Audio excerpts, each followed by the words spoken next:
is the way, and this is Or the not. day or not.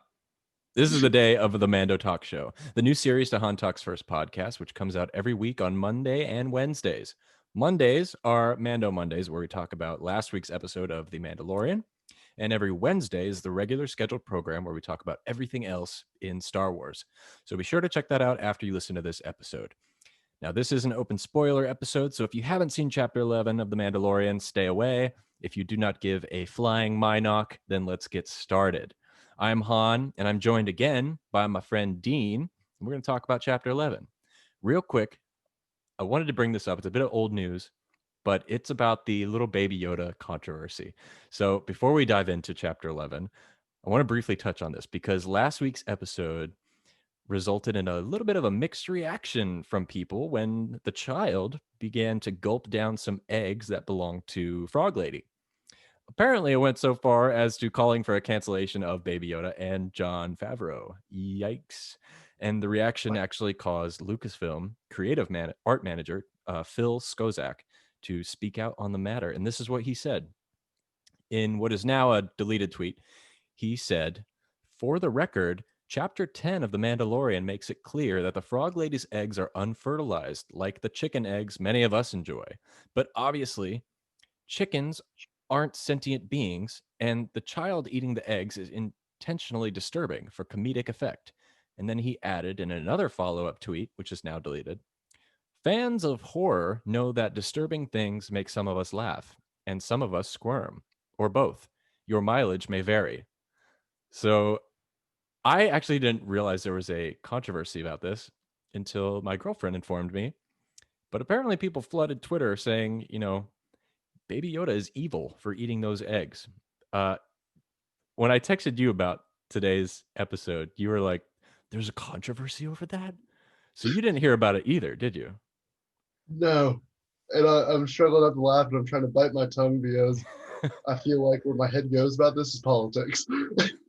On a scale of 1 to 10 baby frog fetuses, how do you rate the stupidity of this controversy? I don't know where it is. It's pointless, isn't it? There's nothing to talk about. It's a TV show. It's fiction.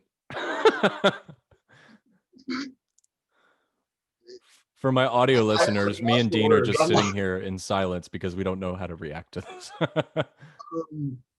Part of me is going like in my head is like, okay, so going to the artist, like the artwork guy tweets about the eggs and the chicken.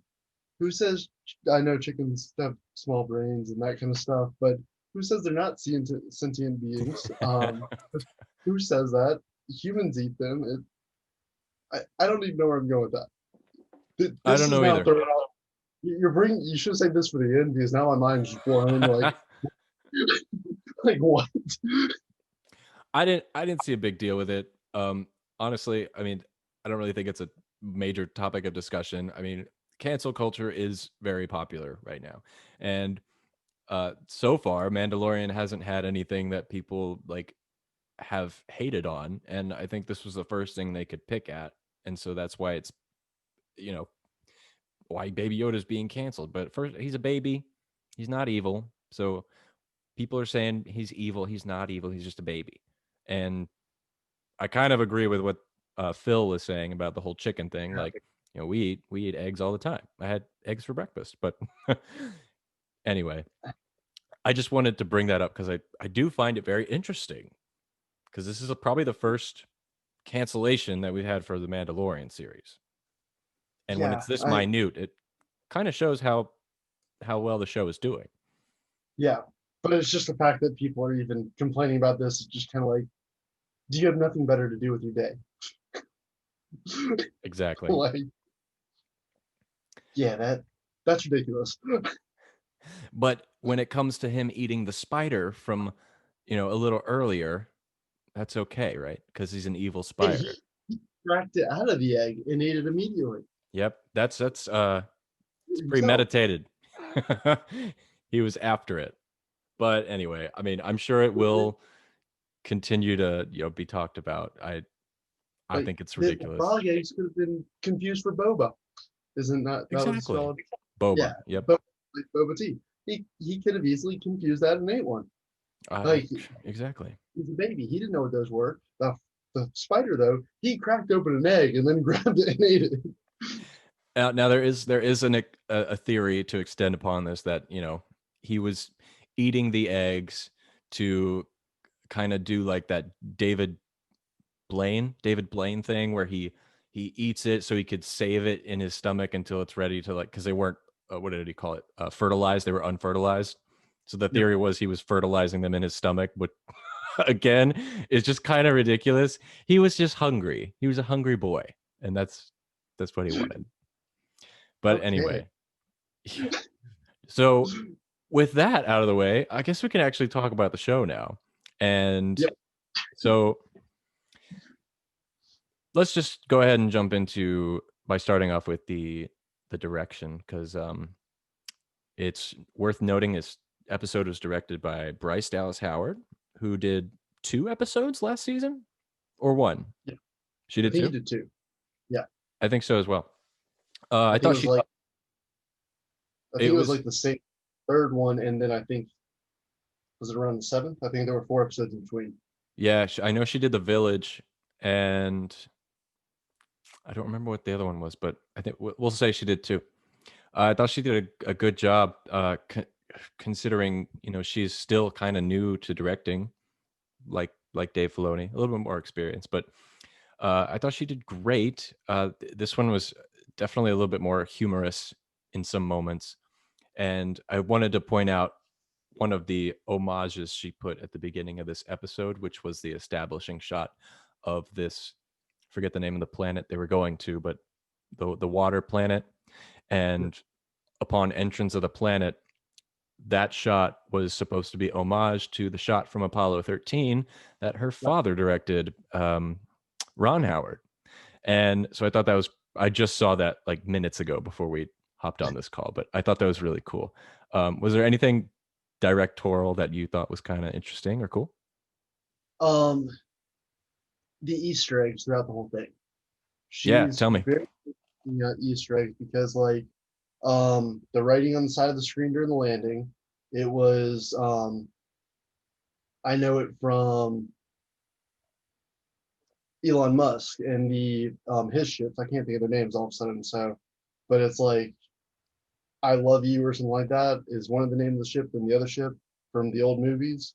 That's what the text was on the right side of the screen or on the left side of the screen while he was landing.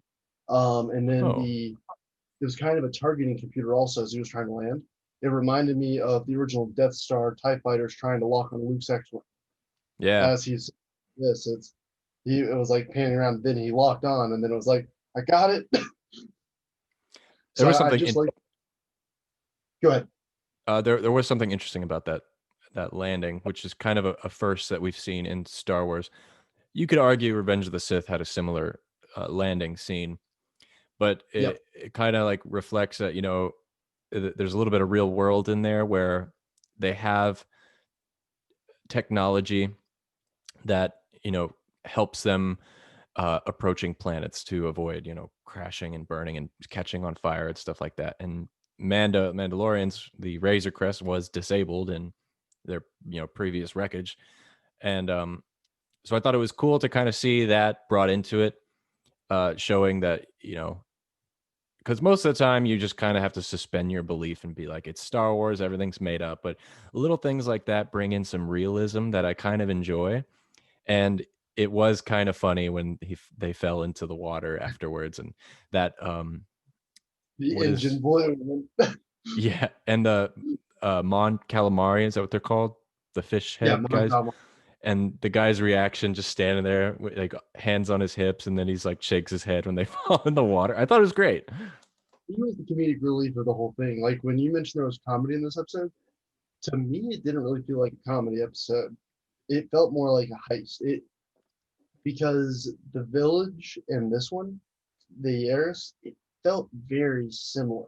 Like that directing style was clearly there, where it was kind of like you knew that this one was going to be a battle the whole time. The only thing that I have to complain about when she's directing these is she seems to get the shortest episodes. The Village was like 40 minutes. This one was 30. When it cut, I was just like, is that it? I was like, Me let's go see too. Ahsoka. Right, I was right there with you. While this one had a lot of kinetic energy, it was the shortest one this season, and that was one of my biggest That complaints too. I think it was the best episode of the season, which is why it was so frustrating. It was the shortest. Yep. Like the first episode was amazing. The second episode was very good, but as I said in our last podcast, that um, I overhyped myself, like as I mentioned the last week.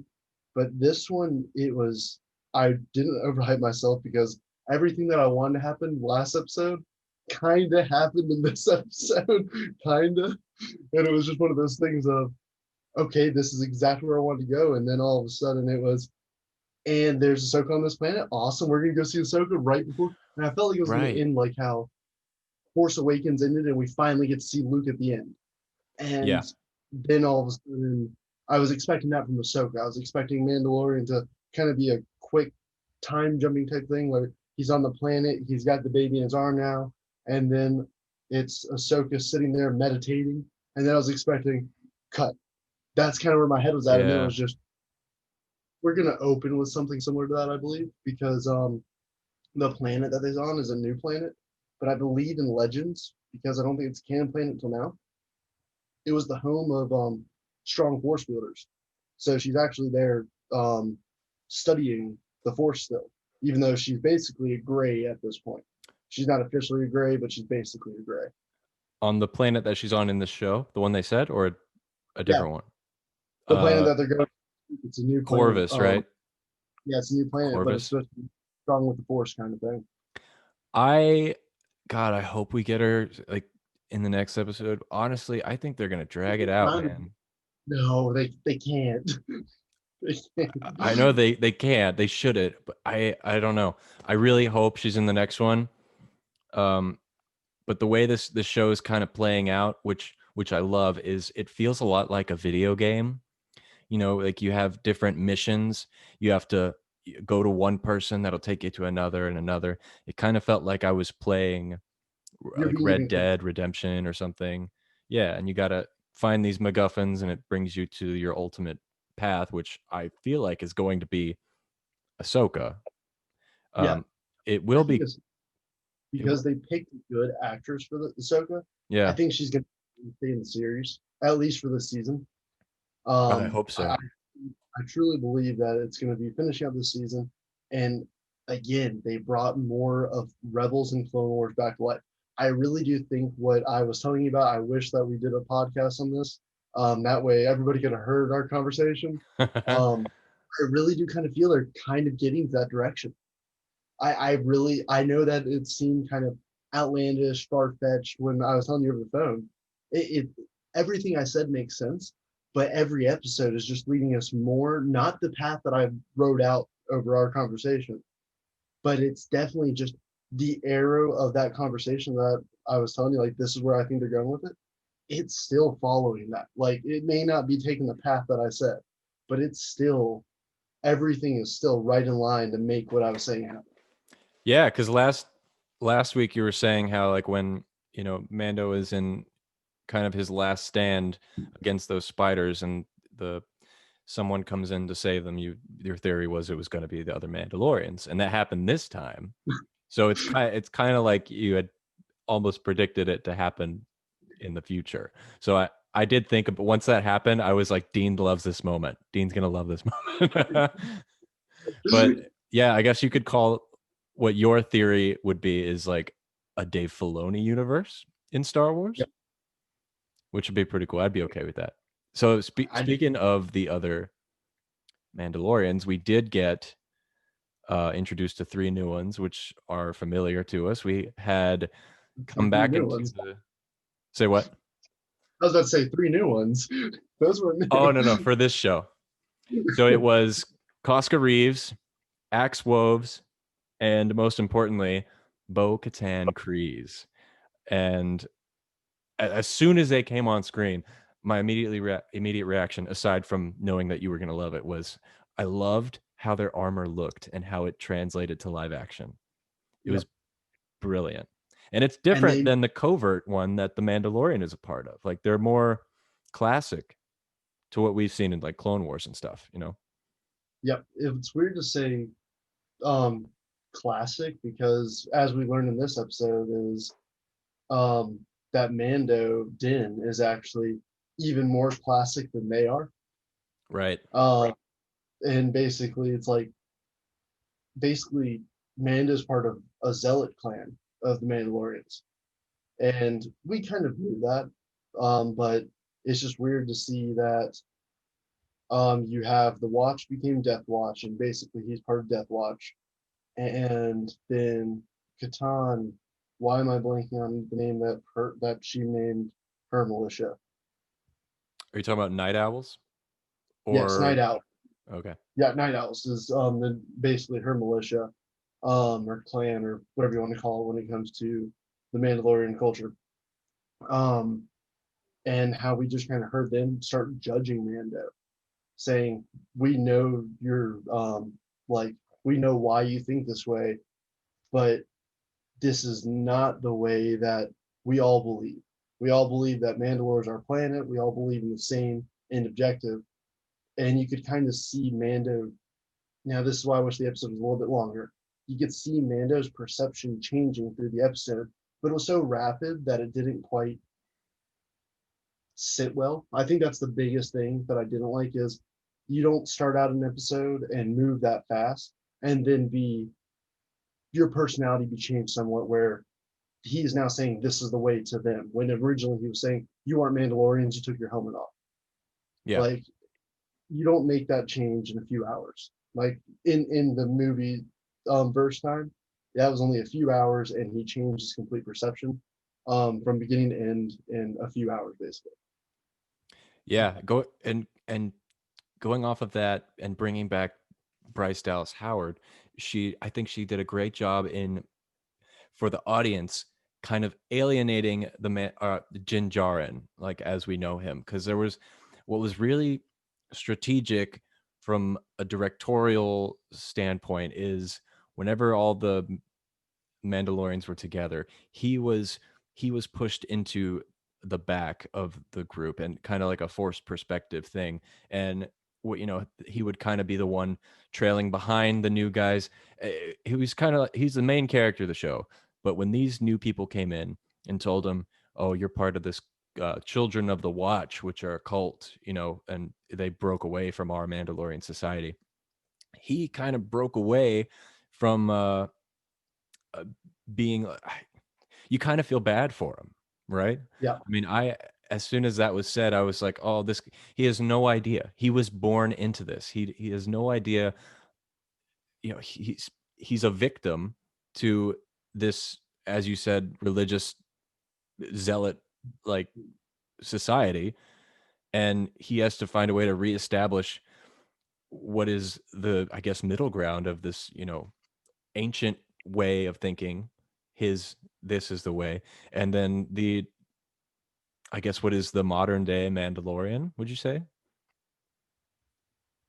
it's yeah, I say Catan kind of represents the modern day Mandalorian, just because why can't I think of Catan's sister?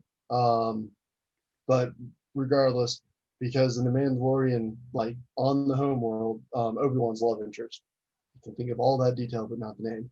Um, but Sabine Wren basically, no, that's Satine. Sabine. See, you're Satine. that's it. Yeah. Um, see, like it was only the warriors that wore the helmets, but in Mando Zealots, everyone wears a helmet. They're all a faceless, basically group. So it's even the kids, the because if you remember in the first season, it was like we have enough to make helmets for the younglings now. And it's just kind of like they're younglings still. You're gonna throw them in a mask and hide them behind that. Right. But For anyone listening, a little recap on who Bo-Katan is. She is of Clan Kryze, and she's got quite a history in the Star Wars universe, and she's an important character in both Clone Wars and the Rebels TV series. She was introduced a long time ago in some novel. I didn't read it. I'm not familiar with it. But she's she was the leader of the Night Owls, which was an elite Mandalorian unit. She was also a lieutenant in the Death Watch, which was a terrorist group, and later during the Imperial era, she became the Mandalore, which was she was the sole leader of the Mandalorian people, and she once wielded the dark saber, which, as we saw in the end of season 1, is now in the hands of Moff Gideon, and she is out for his nuts, man. When He doesn't know he has it. she She does, does not know he has it oh, she because asked, does he she does he know where it is? where it is. She does not know Moff Gideon has that, and Oh, so he just basically said, do you know where it is? that was basically I know you have it. It was like the Oh, a Empire. It was general. Oh, I see. general. It was like, I know the Empire has it because like she never said I know Moff Gideon has it. She was trying to get to the ship to basically use the Empire ship to find out more intel. Moff Gideon has the darksaber, but it's unknown, and that's why Moff Gideon. And I thought it was weird they hid Moff Gideon's face from us, and like when they first showed him, and it was kind of like we know exactly who that is. Right. I'm like, why don't you just show it? Like there's paying Right. the actor like to see, I and find then that interesting too. like it felt like they were trying to make it a mass figure, kind of like when we first saw Palpatine, and we didn't, or not Palpatine, but the Emperor. Before we knew Palpatine was the Emperor in Phantom Menace, it kind of felt like that, where they were trying to hide the face just enough, where Yeah. like you knew who it was, but you didn't know who it was, and it was just. But she was just clearly saying that I know the Empire has it. I know that you stole it from me. Now the question is, how did it get stolen from her? Because it was made clear that she didn't lose a battle, and the only time that you pass over the dark saber is if you lose a one-on-one battle with another Mandalorian or Darth Maul. So it doesn't have to be a Mandalorian, but she because she doesn't know who has it, that means it was stolen from her somehow. So that was an interesting takeaway that I had about that. I think it was stolen too because her actions are a little uh reckless considering her character. Because if she lost a battle, I think she would, she would stand by that and she would respect the rules. But she is being a little reckless, and it begs the question: what happened during the purge? Because it's their society is in shambles because it's just her and two other Mandalorians right now, kind of doing the grunt work. And so it's like, what do you what do you think happened? Like, why do you think it's all in disarray right now? I honestly feel that the Empire segment of the Mandalorians that we learned about in Rebels. I know that in Rebels we kind of saw them cease to exist, but I still feel Gar Saxton is the leader of that group, or was the leader of that group. Can't remember exact outcome in Rebels off the top of my head right now, but I feel like they're still around, and I feel like because you don't just eliminate an entire clan kind of thing. Um, Right. Probably in the higher ranks of the Empire, and they were able to explain everything about the Mandalorian, just the Mandalorians in general, and that's why the purge was so effective for the Empire. But besides that, when it goes into detail, it's I hope we get more either a spinoff or they tell us what happened because it's one of those things that it's kind of becoming crucial to the story now. Like before, it Yeah. was important to the story, but now it's crucial. The more like at least for Star Wars, like hardcore fans like you and I, we we need to know more for it to make sense. For my wife, who just kind of watches it to watch it with me, she's like, "Oh, that was a good episode. Did you see this?" No. So I want to touch on the music briefly. Um, when I was dishing out my criticisms earlier, I only had one, which was the length and time. My second and final one is the music. Now, I have a huge respect for Ludwig van Gorsen and uh, all of his work, even the work he's written for this episode. My only problem is I I don't agree with some of the choices he makes. And in this episode in particular, a lot of the music that hit real hard for me was the little moments, little transitional moments, things that didn't really matter to the story that I thought were written the best. But when it came to like big moments that needed to shine and have an impact, like the crash landing of the Razor Crest, for example, it was just a low humming sound, but there was very fast camera movements, lots of visual effects, and I think it was desperate for a little bit more angst in the music. But all the music is great, but sometimes I feel like he's not getting a chance to maybe watch this the shots before he writes the music to that, because sometimes it doesn't fit for me. But Like he being told this is like given the screenplay and say this is what's going on, write the music for it. that's what it And feels like to me. I do agree, and I do like I was happy that you put the music on the outline because some of the music I agree, all of it was still well done. It fit with the scenery, but some of the music just didn't feel Star Wars esque. Like as well, like when it was when the Mandalorians were on the outside of the Empire ship, before they got inside, and then there were 10 of them now. Um um Basically when they were on the outside, it was I literally paused it and I looked at my wife and I was like, this doesn't sound like Star Wars music. Like it was like kind of like a techno rock type of sound. I don't know how to explain it, Yeah, but what I heard and I was like, it fits like what's going on big time. Like I enjoy it for the scene. It does kind of feel like something the rock aspect. Like when I think of a Mandalorian army, a rock fits with it. Like I think of like give me some like war driven rock, like no no like lyrics or anything. Just give me like a good repetitive background rock noise, and that right. fits the man. Like I was like, it fits. But this isn't Star Wars music. Like I'm not against it, but it's just it's kind of jarring because we're used to the instrumental, not kind of synthetic. Right. And it, so I was glad that you threw on the music, but I didn't really think about the pitches that he was using for like the landing and stuff. It was like the big moments that you were kind of saying, where another big moment, it just didn't, it felt out of place because of what we were watching. It wasn't that it was bad, it just felt out of place.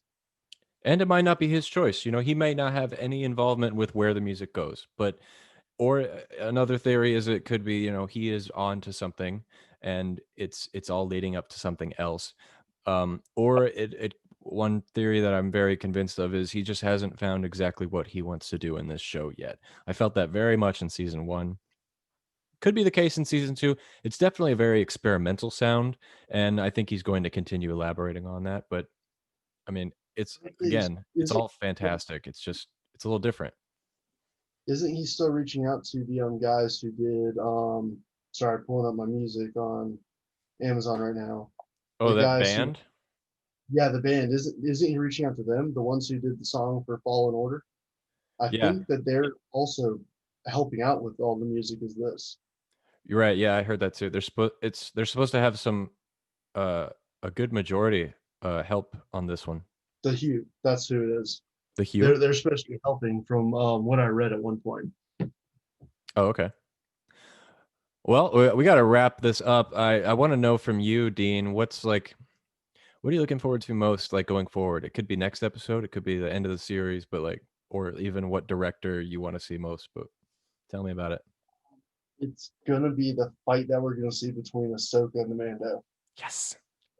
I know there's gonna be a fight, like, and then Ahsoka's still gonna be kind of young in this, which is kind of weird because in Rebels we saw after the Empire fell, she was old, but the actress they hired, they're either gonna have to do a lot of aging, but Right. still still have an actress that can move for a fight kind of thing. Um, or I'm just expecting to fight, and that's what I'm looking forward to. I think like because Mando's going to be on his toes because he was told they're evil sorcerers, and then pairing the two up, it's just I'm excited for the fight between the two. I think it's inevitable. I That's one thing I'm looking forward to as well. And I think once Ahsoka's brought in, I think that's going to be Dave Filoni's episode because he's very close to this, protective of this character. Yeah, So that's one of the things I'm looking forward to. Most of all is I think Robert Rodriguez is directing an episode of this, so I can't wait to see which one he does. because I don't know, everything from Spy Kids to Machete. I love Robert Rodriguez, so that's the one thing I'm really kind of eager to see. But yeah, that's it for today, guys. Thank you so much for listening. Let us know what you thought about, chapter 11 and what you think is going to happen going forward. But you know me, Han. You can find me on Instagram, everything. Send in your questions to hantalksfirst@gmail. And Dean, where can people find the collectionist online? You can find me on Twitter at SwitchDean. I'm a video game collector, as I mentioned before, and collect a bunch of Star Wars stuff, as y'all can see as well. And then I just kind of post collections that I find there. Awesome. Well, guys, thanks again for listening. And again, may the force be with you.